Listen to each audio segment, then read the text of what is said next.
Morning. I'm chisel plowing again. As you're probably wondering, what's he doing? Yes, I would normally go this way in this field, but as you can see, I'm in the field where we drag the logs out. So I'm just going kitty corner for now to kind of chew up this hard spot where we dragged all the logs out. But as you can see, we kept it in a fairly narrow area, and then I'll go the way the field's supposed to go. I just want to chew this up a little, that way it'll actually get hit twice. That's why I like Tim doing my logging. Instead of going all over the damn field, keep it in one area, dragging them out. That way your compaction's all in one narrow width.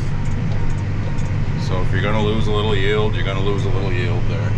But anyways, they're bringing me fertilizer this morning. I'm also getting potash to get put in the fertilizer spreader. Barb's supposed to be watching out for that. When that shows up, I'm going to put potash on this farm. This is right across the road from the test plot, which you will have already seen in previous video. So when she comes down, I'll let her chisel for a while I spread the potash. It's supposed to rain tonight, later, well, late this afternoon into tomorrow. God knows how much. Depends on who you listen to. We could get up to an inch, so not sure how much we're going to get done, but you got to keep going. Can't put the seed in the ground if you don't get the ground turned up. So we'll keep working at this, and when I spread the fertilizer, I'll take you along for that ride. Alright, Barb is now chisel plowing. I am spreading potash. You can see by the dust cloud behind me. This old Tyler, turn the radio down. This old 5-ton Tyler spreader. She's an oldie, but she's a goodie. Still works good. This ground here, this is the stuff I bought back in 2014 when we did soil sampling. It was low on lime. We put lime on it. It's needed extra potash, so this is the second time now that we've put potash on it. We change our fertilizer blend too for planting. Get a little extra P and K on this. So at least this will be chiseled. We'll get some fertilizer spread on it. Probably get the rocks picked later. And then we'll probably be sitting and waiting to see what Mother Nature's gonna give us. This has got a 60-foot pattern on it. No, I don't have GPS, so yes, there's times I probably overlap. And yes, there's times maybe I don't get over far enough. Acts like it's throwing farther than 60 feet today though, but I don't know.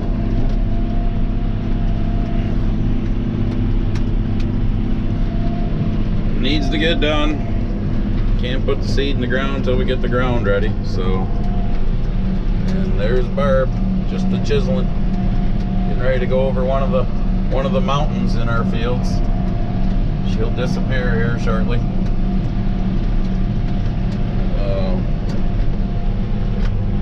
This is my biggest field. This is across from that 7 acres that we put the test plot in the last video that you saw.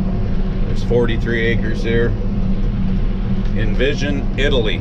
That's what this field is shaped like, Italy. It's kind of got a boot on it. You'll see here shortly.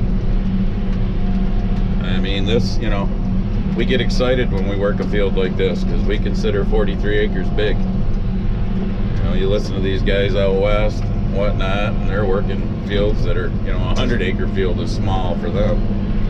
But we don't have that luxury here, unfortunately. I'd say our average size field is between 15 and 20 acres. So I'll be spreading this on what I've already chiseled because we were waiting for the fertilizer to show up, and then I'll just spread on the raw ground that she hasn't chiseled yet when I get this done. I think I'm going to have a little left here that I'll have to go spread somewhere else, and then I'll bring the rock picker back so we can start rock picking this too. Oh God, this is rough doing this on the chiseled ground. Now, much nicer doing it on the raw ground before you plow it. I don't know if you can see over there, but we're coming to the boot of Italy here shortly, where it turns. This was the woods in front of you. You can see the trail coming out where Timmy and I did the logging. There's a little stream right there. He did a nice job of getting that opened back up, leveled off the trail coming out. It's nice to, I mean, loggers unfortunately get a bad rap. They're not all bad, but some of them are, unfortunately, and they give the rest a bad rap. But he did a nice job. He went around the outsides of the field, pushed off any limbs or anything that were still there.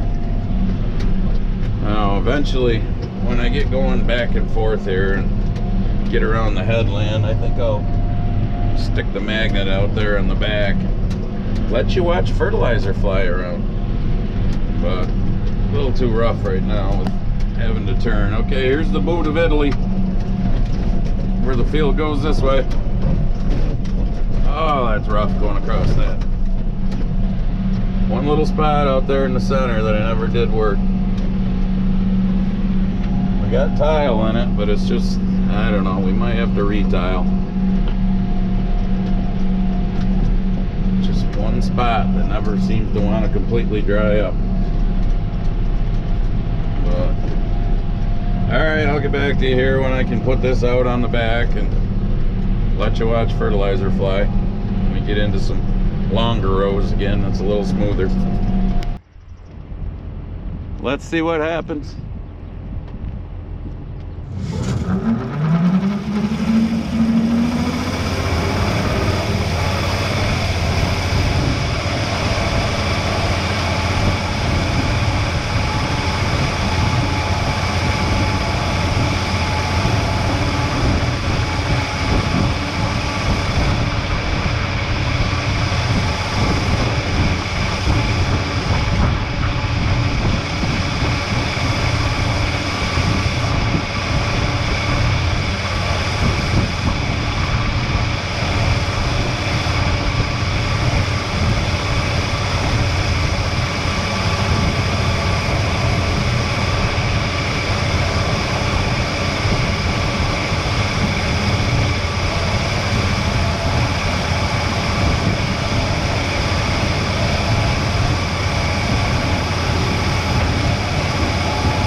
Get it? Did you get any on you?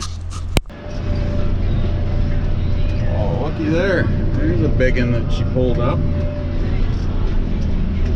Alright, I put it on the back. I don't know. You can see a few minutes of fertilizer flying. That's about it. Not real exciting, but there really wasn't any place to put it back there without the fear of my GoPro ending up being spread out into the field. And here we go up a hill. Our lovely flat ground that we have. Oh look, I'm almost out of the plowed ground, so I can start finishing it off in the raw ground. Look, there's the wife. Hi, Barb. Hi. Oh look, such an enthusiastic wave she just gave. Real enthusiastic, Barb. Come on. People want to see you wave a little better. All right. For those of you that are farmers, right in that last part where I was talking about Barb not giving an enthusiastic wave, and then you'll see my hand covering the camera because I was turning it off, I looked back and it wasn't working. Well, now you look at my hands, you know, the rope down there that you pull to engage that little wheel that drops down, and because it's ground driven, the big wheel runs on it. Yeah, well, that rope, hang on camera, God, I'm almost off the chiseled ground. That'll be great, then it won't be so bumpy. Anyways, that rope decided to get tangled up in the drive chain, so yeah. I noticed it right when I was telling you how Barb didn't give a very enthusiastic wave. So I hurried up, turned the camera off, shut the damn thing down, and went out and got covered in grease. Because I made sure the chain was nice and lubricated last year when I put it away. Yeah, which that's a good thing, other than when something stupid like that happens. And that was stupid. Just must have been bumpy, just bumpy enough that that rope jumped up, got caught in the chain, and then wrapped around, and then the little drive tire was just sliding on the big tire. So anyways, I don't know. We'll just leave it at that. Did some chisel plowing, spreading some potash. Get the stones picked on this later. Don't know if we'll fit it, because there's no way we'll have enough time to plant today with what they're calling for. And I don't know about anybody else, but I hate getting a field partially planted and then getting rained off, especially when they're talking the kind of rain that we could be getting. They're saying we could get inch and a half, so it's not like you're getting a little rain and tomorrow at noon you can come back and finish planting. No, it might be 2, 3, 4 days later, who knows. So subscribe, give me the dirty greasy thumbs up if you would. Follow me on Instagram, Andy the Grumpy Farmer. Ring the bell like Scruffy says. Here comes Barb again. Let's see if she gives us a better wave before we end it. Come on. No, she's not even gonna look at us. She's just ignoring us. Oh, she smiled. So alright, well, when we get back at it planting again, we'll do some more. Or depending on what the weather does, maybe the weatherman will be wrong for once. Yeah, right. And this storm will miss us. But listening to Jeff Raymond's comments yesterday on my video, he says they've been getting it for 2 or 3 days in the Midwest, and that's where it's headed from there to here. So chances are we're not going to get missed. But all right, we'll see you later. I can't believe this. I have a chipmunk on the windshield of my tractor. I don't even know where he came from. All of a sudden, whoa, there he goes. Hang on, little buddy. Well, hurry up and go away. I don't want to run you over. Where are you? Where'd you go? Oh, there you are. My goodness, you look scared out of your mind there, little chipmunk. There he is. Go on, little buddy. Another beautiful day in the neighborhood. Now, if you can see the sheets of rain coming across that field.